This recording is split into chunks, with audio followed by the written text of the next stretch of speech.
Okay, good evening, ladies and gentlemen. Welcome, welcome, and thank you so much for joining me this evening. This evening on the 5th of October 2021. It's a lovely Tuesday evening. What can I say? The weather is nice. I would say nice because many people sometimes when they hear the weather, they're thinking that, oh, the weather is horrible. But I believe when the sun is shining, it is great. I believe that when rain is falling, it's great. And I believe that all weather comes from God and we should actually accept it and just be blessed by it. Well, listen, guys, this is the month of October. And in October, we call it Black History Month. That's why we say Black History Month, which is this month. And I said might as well do some sort of special discussions through the period of this month with different guests. And I've taught discussions about Black history. Those on Instagram, you're not going to see actually the guests, but you can go on to SYLBOURNE TV on YouTube and Facebook, and you can actually watch that. SYLBOURNE TV and YouTube. And those on Facebook and Instagram and YouTube, you can tune in. Well, tonight on the show, I'm going to discuss Africology. Yes, Africology is going to be the topic tonight. And I'm going to have Mr. KHAREEM JAMAL, multi-award winning historian, musician, and playwright. He's a co-creator and musical director of the multi-award winning musical play Black Histories in the Hall of Fame.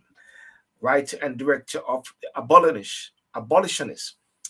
Black Heroes in the Hall of Fame. Let's go back a second. The late Flip Fraser. Because when I was speaking to him, I said, do you know Flip Fraser? And say, yes. The Abolitionist, the story of David Walker, and co-director of Whirlwind and the Storm, Life and Times of Marcus Garvey and the Voices of Black Folk, founder of the School of Africology for the Study of African History.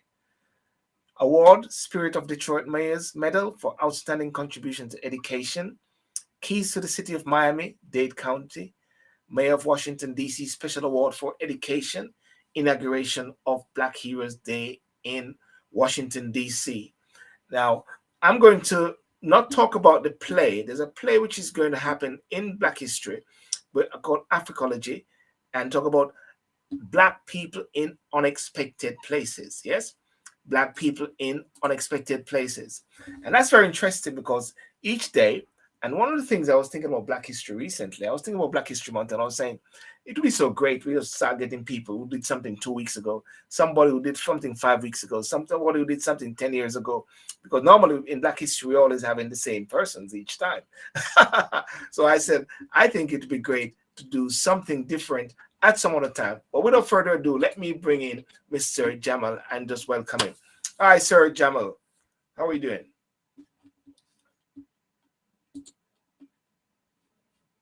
Let me see. Can you hear you? Okay. KHAREEM? Okay, that's a bit frozen there. Okay, he's gonna come. Okay, let me bring him back in. Hey, can you hear me now? I can hear you. There we go. Good. Fantastic. Fantastic. How are you doing, buddy? I'm good, sir. I'm good. Thank you. How are you? Yeah, not bad, not bad. Wonderful. I understand that you're getting ready for your big production. Yeah, they're rehearsing at the moment, so I just snuck out. We pull you away for a few moments. Yeah. Well, listen, thank you for coming on. You were on the Talk and Sip on Saturday night. A lot of people were saying to me that they want to come in and they want to have that discussion. It was a very interesting, intriguing, and a quiet storm that after you left, people were saying, we want to talk about Black history. And then we had to, so the other guest which was there, Jenny, we had to twist it in a way to say, well, this is actually Black history at the same time. But people wanted to get into the depths of it, So tell me, KHAREEM, first of all, tell me about yourself and set the stage as to what you're about, sir. Well, I think you did that very adeptly up top. I think you spoke clearly about some of the things I've done previously, which, of course, most people remember Black Heroes in the Hall of Fame, of course, with Flip Fraser and J.D. Douglas. Of course, Flip is no longer with us. Unfortunately, we lost him 6 years ago. But God rest his soul. But we had some great times together. We did some great projects together, and of course, Black Heroes being the apogee of our collaboration, if you like. Yes, yeah. But the work continues. We're still on doing that Mm. now, and that's what I do. That's what I do is teach people about our history, trying to elevate them, lift their aspirations, and elevate themselves. Because we were a dead people. Yes. Bring it back in again. Yeah. We were. Let's go back to that point. We got a glitch a while ago. We were dead people. Yeah, of course. I mean, I mean physically. I mean, mentally. Without a history, you have nothing to stand on. So, and nations are almost, if you like, there's this unspoken regulation of our league table of nations in the globe, isn't there? And that's according to the history. What have you done? What are your achievements? What have you contributed? And and according to that, that's how you get ranked. And of course, we're at the bottom of the table because they say we have no history. So people have been doing something about that. So yeah, we continue the works. It's interesting when you said people say we have no history, and is it that sometimes we allow people to have defined us over the years, and what you're doing, you're claiming back that heritage in a way to say it's not up to you to tell us about our histories for us. Yeah, that's right. It's not up to anybody to tell us. We don't need to be affirmed by anybody. We can do have our own affirmation. We can do our own research. We can do our own studies. We can do our own research, which we are doing, and that's great. So we're reclaiming territory now. We have a very, very rich history, which really can stand up to anyone's, and in fact is superior to most. But that's not what we're trying to prove. We're just trying to reestablish ourselves and rewrite the narrative, as it were. Yeah. Before I tap into the show, which you're going to be talking about later, you mentioned about reestablish ourselves, or reestablish who we are. Can you set the stage if a young person is watching and listening? Who are we for us to be reestablishing? Well, the thing is, we're many things. We're not one thing, and that's it. For instance, Unexpected Places you mentioned at the beginning, which is the name of our play. The reason why we chose that is because where we pop up, people are not expecting us to be. I'll give you an example. Yes. We always hear about Anglo-Saxons, and we have this image that they're 6 foot tall, blonde haired, and with blue eyes. But you see, these terms, Anglo-Saxons, when they came in the 5th century AD into Britain, were comprised of a conglomerate or a confederacy of tribes. So the overarching title given to them is Anglo-Saxons because they're the most numerous within there. So that's Angles, Jutes, and Saxons. But within them, those groupings, there are other subgroups, smaller groups of people within them, which have a different identity. So you'll see that in there are some, so we call them what have been labeled the brown Alpine race, which is a remnant of the original Europeans, which were found in Scandinavia, found in parts of what we call Germany, Holland, France, or Gaul at the time, in Iberia, which is now Spain and Portugal, and so on. So we're everywhere. So those are the people that came into Britain and Ireland, Scotland, Wales, and England, and formed some of the earlier populations long before Anglo-Saxons were here. Yeah, that's really powerful because I tell you, it's like every day there is this element of trying to understand who we are, our history, because most times when you talk about Black history, and for a period of time, it was always about from the transatlantic slavery, from that period. And till people start to wake up and realize, hang on a second, that was an interruption process, if anything. There is much more from before. What are some of because you're into Africology, break down Africology for me, that concept there, yes. Yeah, it's an ology, so it's a science, a study of the African phenomena. So rather than call it Black history, which people do, I don't think Black history does it justice. So we make it into an ology, it's Africology. So the study of the African phenomena, everything in the diaspora, anywhere in the world that we are, what have we done, what are we doing, etc. And that's what we want to expose to the world, so people can see the rich history that we have. When you say Black history doesn't do us justice, or Black doesn't do us justice, but Africology or does us justice, Can you sort of explain that for someone? Because we always say black, we're black. We say black doesn't do us justice. Well, that's a type. That's something. That's an appendage given to us, black. You know, and in fact, if you go back in history, the ancients didn't really call themselves black simply because there was no need to, because everybody was black. So if you go back far enough in history, there is nothing else. Is it similar to myself growing up in Jamaica and always know that we're black? We never consider that we're black, or we know we're black. There was no issue about black.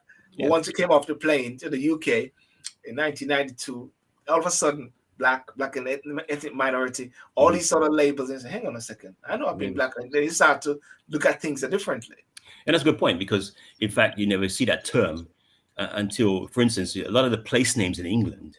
See, a lot of people don't know this. A lot of the place names in England are from the days of the Anglo-Saxons, so the 5th century onwards, 5th century AD, are a remnant of our presence here, because the label given to us was black. So we didn't call ourselves that. It's others people calling us that because we were different from some of the surrounding peoples. Are you with me?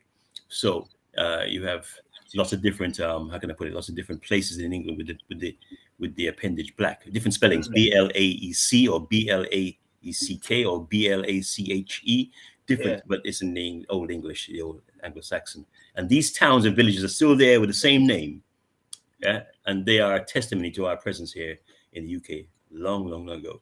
I think we just go drive through them on without even noticing them, on our trips, to the countryside or on our way to Birmingham or wherever we're going. You pass some of these towns with the names. So I tell people, don't just pass places. Look at what the places are called, and then go and find out why is it called that. Something that stirs your interest. That's what I did.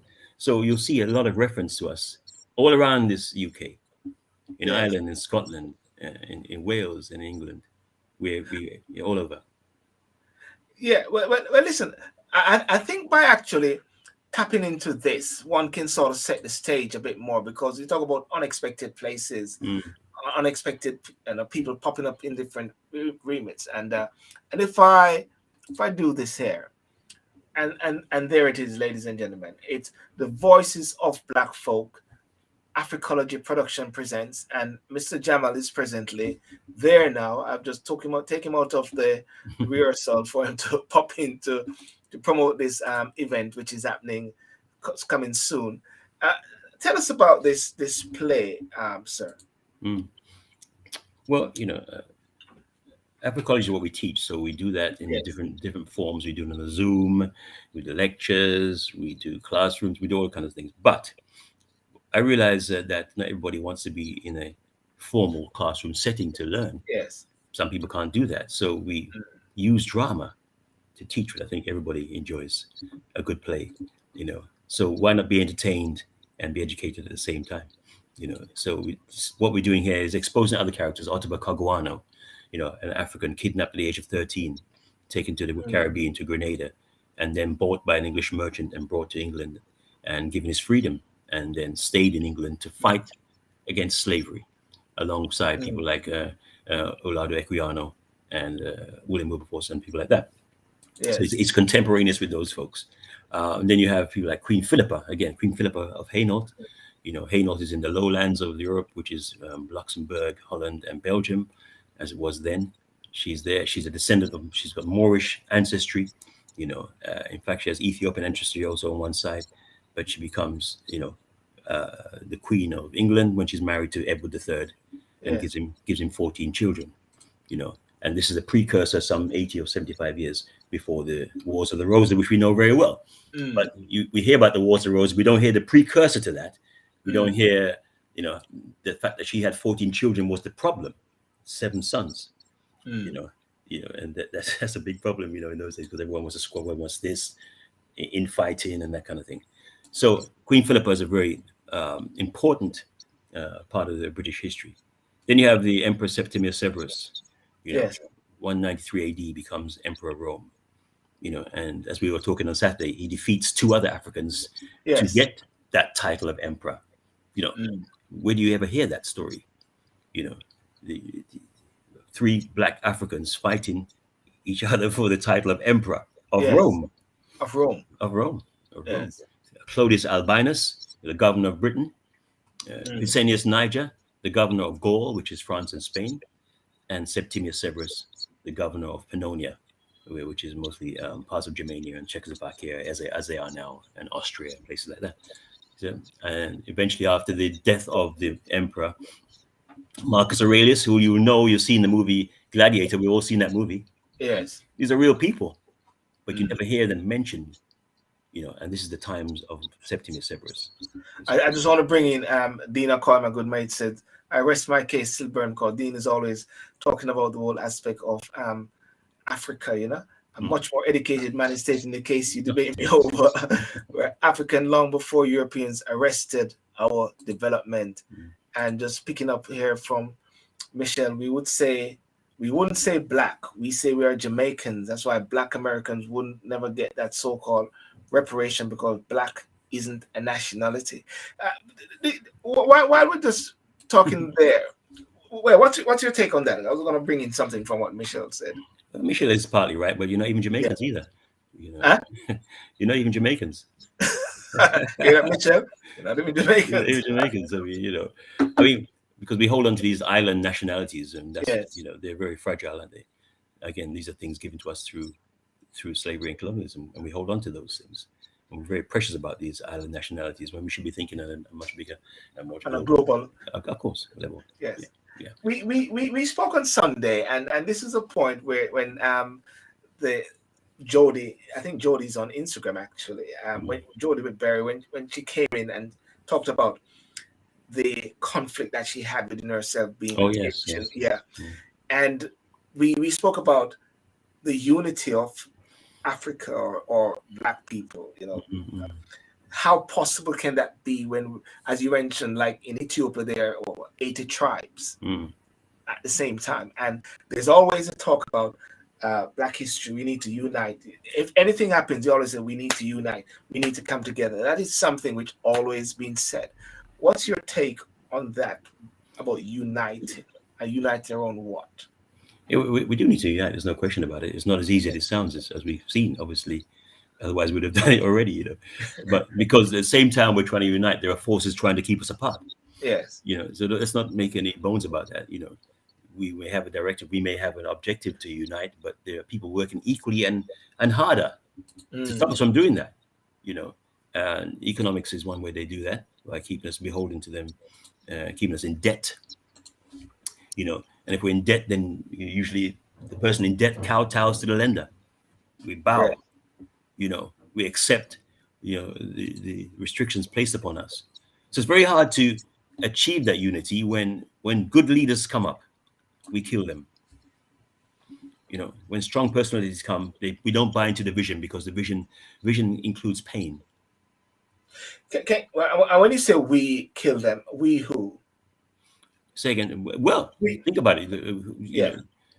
Malcolm X is killed. Who killed him? Yeah.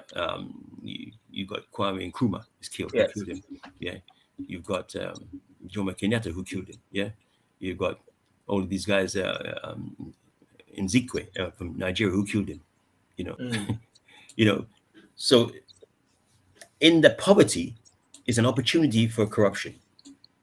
So if a man is poor and has no food to eat, has nowhere to spend, it can easily be bought. Yeah. He doesn't care about no vision. He just cares about his now and his family or himself or whatever. And he wants something now. Yeah. He doesn't want a politician promising something, a better future 50 years from now, or 60 years from now, or 100 years from now. But that's what we require, because to break down this establishment, which has been built up over hundreds of years, don't forget, is no easy matter. Yes. So this, and also I think we have unrealistic expectations. I don't know, unrealistic, not the objectives, but expectations. Thank you.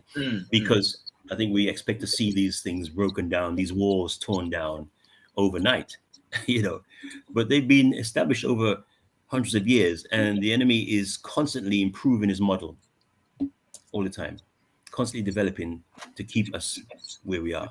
Okay.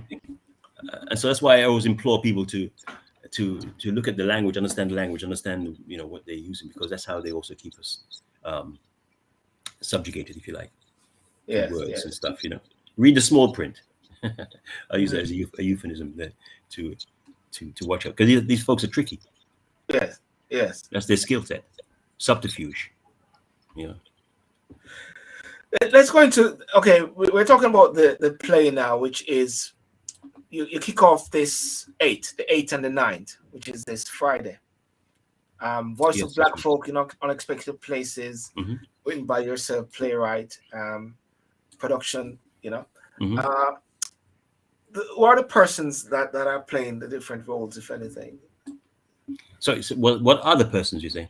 Yeah, the persons who are playing like the key, or the key roles. Well, they're all key. They're all key. You know, we have actors like Tosin Olamawewe. He plays the role of Ottobah Kogwano, the abolitionist. We have Judith Jacobs, who plays the role of a native Black Briton, and that's a new thing for people to see. And we have Miss I Good, who plays the role of Queen Philippa. We have Miko Simonde, who plays the role of the Chevalier de Saint George, otherwise known as Joseph Boulogne. Yes. A brilliant genius, multi-genius, polymath. And then you have whoever left out, Lloyd Reed, who plays Emperor Septimius Severus. You have Adrian Betton, who plays the role of Bishop Stapledon, and also the role of Maratius, the sidekick of Septimius Severus. So this play is very important for young people to actually. It is, absolutely. Yeah, that's where you want to get. We want everybody, but of course, young people growing up with that confidence and the substance that you come from is a bit different from learning when you're 35 or 40. Yes. You come from somewhere. But having that confidence, you know, when you're 5 or 6, 7, 8, 9, 10, you know, you walk that bit taller. I mean, you think of somebody like Malcolm X, when he was Malcolm Little, young boy in school, with the ambition to be a lawyer, only to have his ambitions crushed by the teacher who told him that, I won't use the word the teacher used, but I'll call it black. He says, black boys don't make lawyers. Yes. You have to be realistic. So if you're 8 and 9 and you hear that when your dreams are crushed, then you know, what did he do? He goes off into a life of crime. Yeah. But later on down, he finds himself. But we don't want to go to the penitentiary to find ourselves. Yes. But if he had known his history, if someone had taught him his history when he was a young boy, he would have known that there already were black lawyers established in America from 1816. A man named Macon Bolling Allen was the first. Yes, 1816. So he could have challenged his teacher and said, well, sir, you're wrong with respect. Black boys do make lawyers. And I can tell you. Yes, it is very important that actually they can relate and they can see and know that it is not just now, but before and long time ago. Precedent. We call it precedent, right? Precedent, yes. It's not as if to say, you know, because we hear a lot. And sometimes when I hear of all these things, like, let's celebrate, this is the first black person. I'm sometimes thinking, have we really checked? I must confess, whenever I hear those things all the while, I grimacing, oh, here we go again. You know what I mean? We're getting excited. But I'm sure if we check our history and go deep down, like you're digging, you say, hang on a second. This is not the first. That's not the first. We actually taught them these things. Exactly. Precisely. You hit the nail on the head there, I think. So a really good point. I mean, you know, somebody earlier on in the chat mentioned Spain as I mean, and when the Moors came to Spain, we're talking about the 8th century, 711 AD. So this is late history, but yet that's the European Dark Ages. Yes. Where, you know, people were, even the kings and queens were sleeping in barns on straw. You know, they didn't have soap. Yes. They didn't have running water. Yeah, they didn't have any of these things. They didn't have things like perfume. They didn't have any of those things. So they experienced these things for the first time. They didn't have citrus. That's why they had rickets and scurvy and things like that. So these things were, you know, were introduced to them in the 8th century. And this is modern history for me. It's not even ancient. Let me just bring in Lester. Lester, you wanted to add? Are you okay there? Lester, are you connected? Yes, I was relocating. Relocating, okay. You're relocating into Africa, or you hear me? Yeah, go ahead, Lester, and ask a question to Kareem. Sound like you're frozen. Lester. All right. Until Lester come back, until Lester come back, let us let people know. I need people to know. So where is the show this Friday, the 8th and the 9th? So this Friday, 8th and the 9th, is at the Peckham Theatre, which is in Havel Street which is really actually Camberwell. That's on the border of Camberwell and thing. But it's Theatre Peckham. Just if you're interested, just ring the box office. Go on the website. You can book it on the website like there. So ladies and gentlemen, there it is. Theatre Peckham, 221 Hevel Street, London, SE 57SD. Doors open at 6:30 p.m. Showtime 7 p.m. and 2 p.m. matinee on Saturday. And the box office number is 020-7708-5401. I'll repeat, 020-7708-5401. And the tickets are London, £15, yeah. 15 pounds. Yeah. And it's very important that you bring the family, the children, as well. I know a friend of mine saying she's planning to go to the one in Edmonton. Oh yeah, that's great. Yeah. So you see, you also got Edmonton, October the 20th and the 21st, yes? Correct. Yeah. So in North London on those dates, and in between that we go to Birmingham and take the play there as well. So yeah. So Birmingham, October the 14th and 15th. That's going to be at the Crescent Theatre, 20 Sheepcoat Street, Birmingham. There. Now, let me just bring back Lester here. Lester, are you in? Yes, I'm in a better spot now. In a better spot. Okay, good. Okay. Yeah, go ahead, Lester. No, I watched the first program on Saturday night, and it was very interesting. And we spoke about these things before. We've had a conversation this morning. What I do like is that a person that looks like us speaking about the history, and he can efficiently recite it and teach others. And this is something that is very important to our culture. And putting these things in a dramatical formation is one of the more efficient way of teaching through entertainment. Yeah, true. And I really respect that. Respect. Thank you, sir. Appreciate it. You know what Lester said a while ago. You mentioned about like entertainment. You use the word edutainment. Yeah, that's the word they coined the phrase. Yes. Yes. Yeah. Well, people like to be what they call entertained, don't they? So, you use all the means that are available to you. So, I think all people like to be entertained. So, as a byproduct, why not learn something at the same time? Yeah. Dina Carr said, lay people are woefully unaware of the complexities of the global union. What's your take on that? Well, if I interpret what they're saying correctly, people are woefully unaware of many things. People are. Remember, this entertainment is a distraction. Why do you think you've got 100 and odd channels to watch 24-hour TV? Yes. I mean, I love sports, but it's 24/7. Yes. So what do you think about? You're constantly being entertained. You got no time to learn. Yeah. All you're doing is, and that they know that we like entertainment. So what do? They give you more. Yes. If you have all this entertainment, what are you doing? What are you learning? There's no time for study. There's no time for conversation. There's no time for exchange. Yes. Interaction. Nothing. No interaction. Exactly. But even in I think it was Rome. I don't remember if it's Julius Caesar did, but one of those empires did it when certain things was happening in the society. They put on these big shows in the games. Yeah.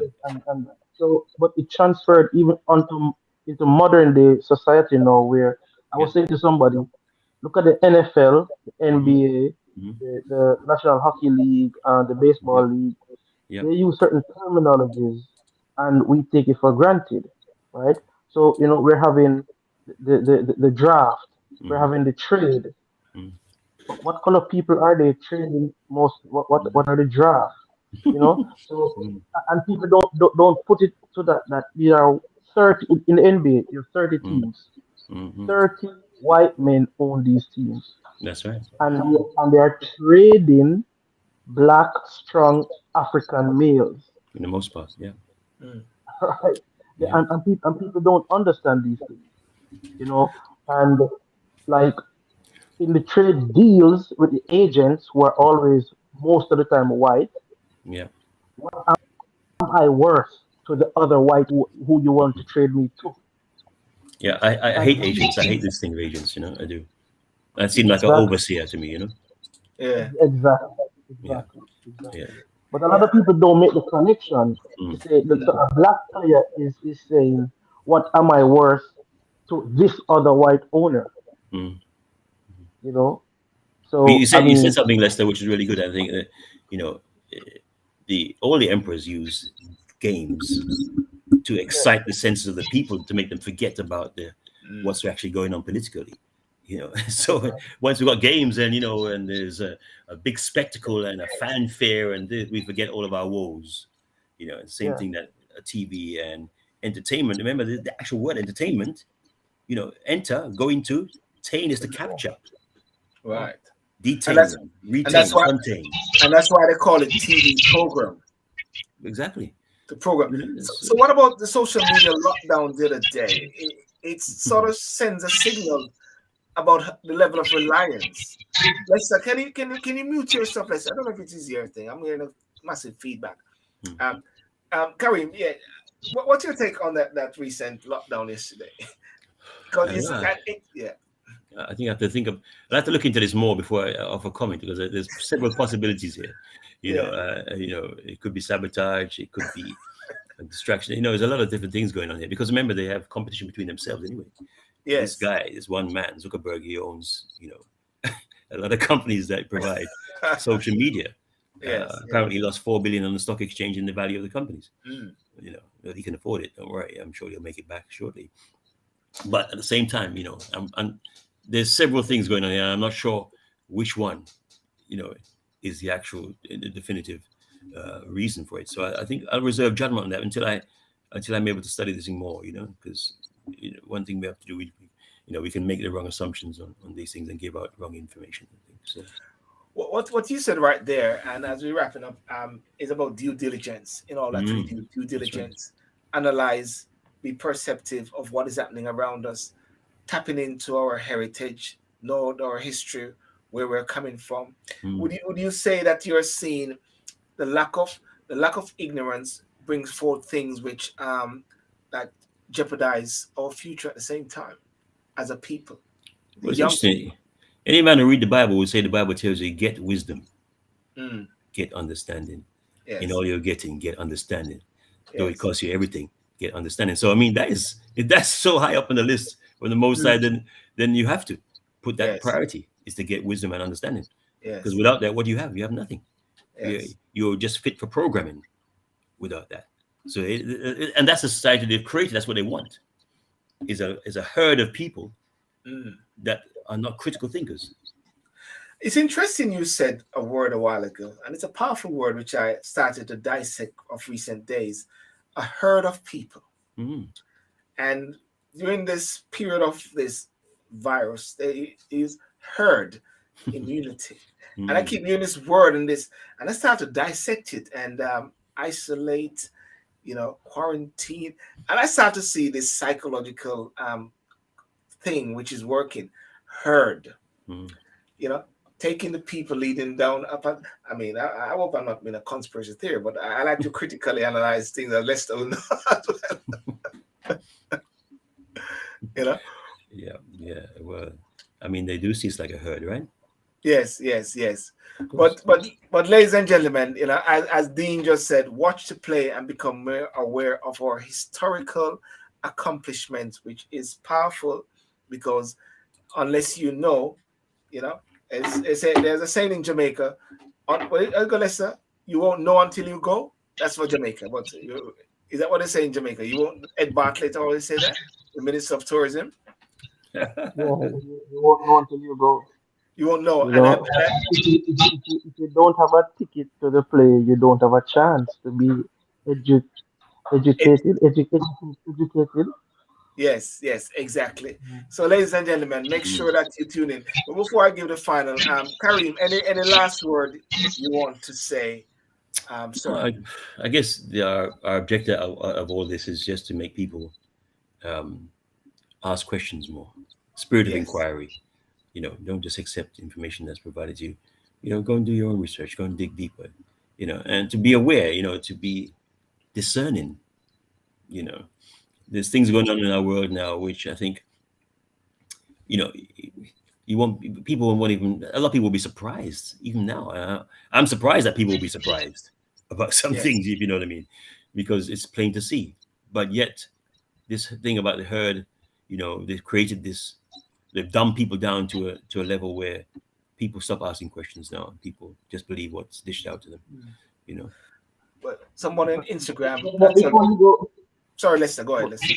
before you go, Kareem, Yes, sir. you said something very, very, very interesting. You said they have dumbed down people. Mm, Now, if you look at what we are consuming as content now for anything at all, it's in 30 seconds. You mm. know, with Google and Wikipedia and all these things, we no longer read a whole book.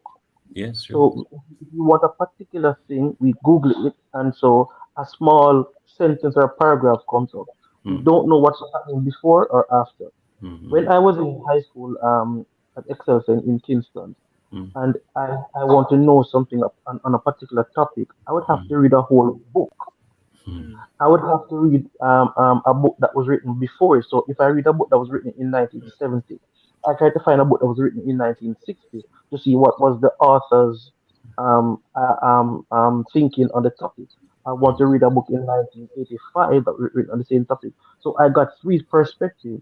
Well, that's Nowadays, we have that's empirical, sound isn't it? bites. That's what it is. Mm. Exactly. Exactly. And, Yeah. and, and they don't want that now, Mm. you know. Well, So,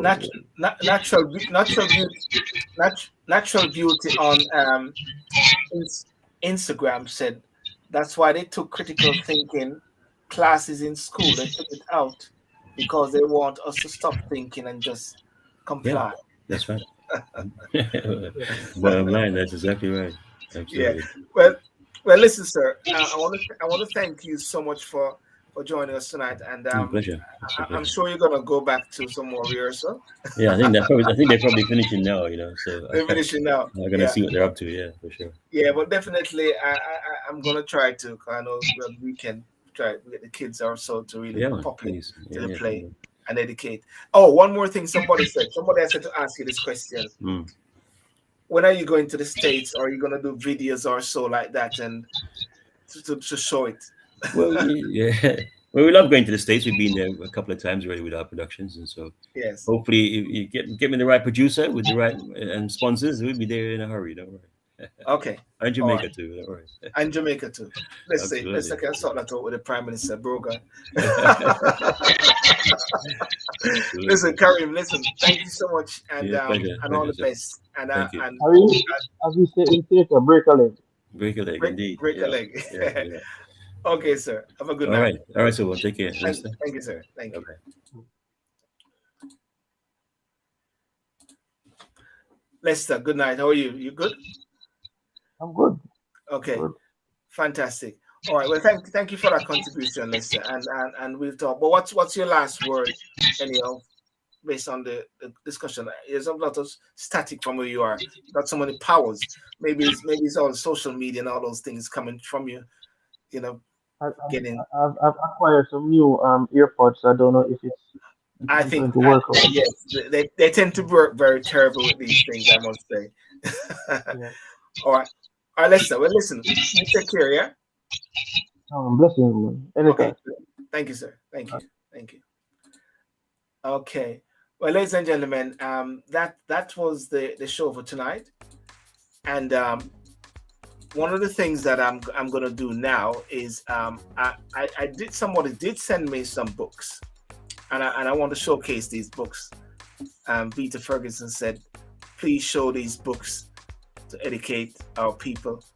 And one of the books he said, Negro with a Hat, Marcus Garvey. The Rise and Fall of Marcus Garvey, that's one.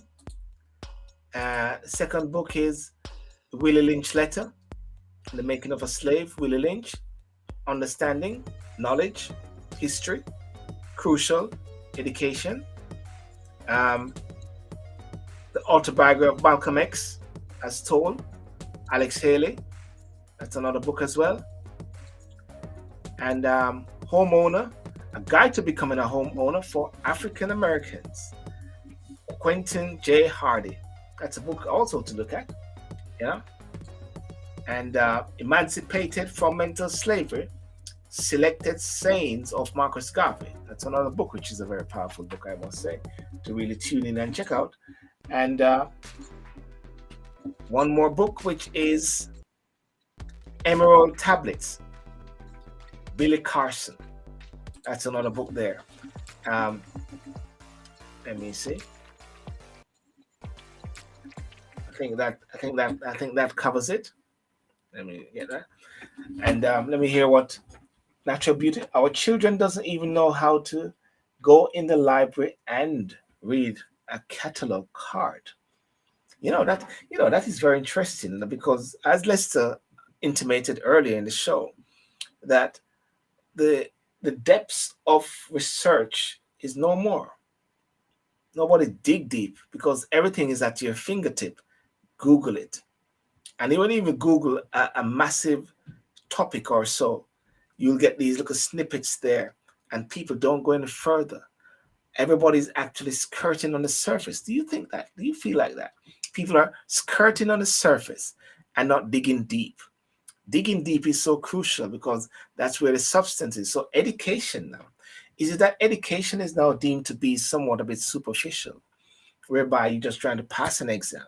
You're just actually trying to get in there, swat, and leave, but not really deep.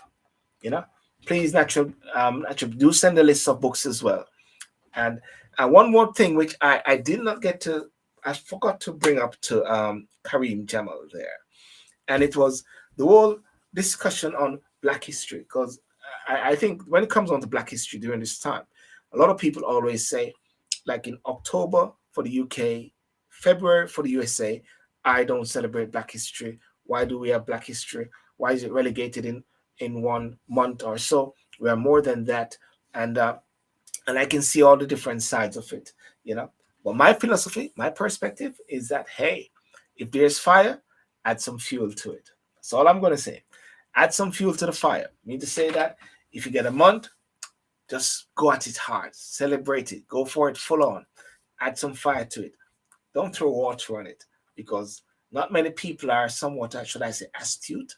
Not many people are sometimes critical. Some people have impressionable minds. So therefore, in a way, sometimes for some, you got to spoon feed until they get nourished and they become leave from a child and then to become an adult. So I believe that every little snippets, every bit does add. As I say, every mickle make a muckle or so, So ladies and gentlemen, that's my take and that's my thought for today. Have a wonderful evening, and thanks for Mr. Jamal. But before I go, let me just tell you more, just promote the show again. The Voices of Black Folk in Unexpected Places. There it is.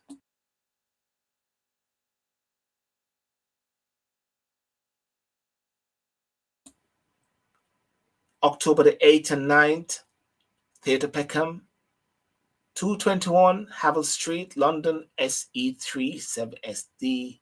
Doors open 6:30 p.m. Birmingham, October the 14th and the 15th. October the 20th and 21, Mulfield Theatre. All of that is on my Instagram. All of that is on my Facebook page, and you can actually see it right here. And it's also online. And there is a back page as well. Let me see if I can find the back page. Talks about Otoba Kugoana, 1757 to 1791. Quentin Phillips, 1314 to 1369. Emperor Septimus Severus, 145 AD to 211 AD. Joseph Bologna, the Chevalier Saint. I tell you, ladies and gentlemen, there's a lot of rich knowledge here, serious knowledge, and this knowledge one will have to tap into. You'll have to get into this, guys, because I tell you what, the way all things are happening now, one thing you got to have in your system is knowledge. Knowledge is powerful and knowledge is crucial, you know, because I'm even looking at this thing. I'm going to blow it up. That's just blowing up so I can see. And let me just read it and just delve into it a bit. If I can, where is it? Go back. Here we go back there. I'm going to see if I can actually share this. Well, let's have some fun here. Just I'm not rushing anywhere now. Let me see if I can share something here. There we are. Share it. There, you can see that. Let me see if I'm going to share this so it can be seen. Bingo. Can it be seen? Let's go bigger. Otuba Kogwana, kidnapped from Ghana, aged 13 by slave traders, and taken to plantation in the Caribbean, where he remained for a year. He was purchased by an English merchant and taken to England in 1772, where he was set free and was baptized John Stuart at St. James Church, Piccadilly, on 20th of August 1773. The time Kongwa became one of the leaders of London black community and campaigned tirelessly for the total abolition of the slave trade. In fact, Kogwana was one of the first identifiable Afro-Briton actively engaged in the fight against slavery, along with Olotua Ikwena. He continued the struggle against slavery with public letters to London newspapers. You know, in 1793, Kogwana upset William Wilberforce, calling him a hypocrite when he refused to support the campaign to end slavery in the British Empire. Knowledge is key. Queen Philippa, let me go there. When Edward II was possible suitors for his eldest son, Prince Edward, he sent a trusted ambassador, Bishop Stapledon Exeter, to Flanders to give Philippa one of the daughters of Count Williams of Hainault. The once over part of the bishop's report described her thus: her ears and chin are comely enough, her neck, shoulders, and all her body and lower tincture and reasonable well shapen, and all her limbs are well set and are unmaimed. And so a naught is missed as for many. Listen, guys, you need to go and take out the play. Check the play out. Okay? Ladies and gentlemen, have a good night. Walk and talk. Yes, walk and talk. Walk and talk. Walk and talk is what I do in the morning. You know, you need to check out my walk and talk in the morning, where I do my live in the park motivational stuff as well.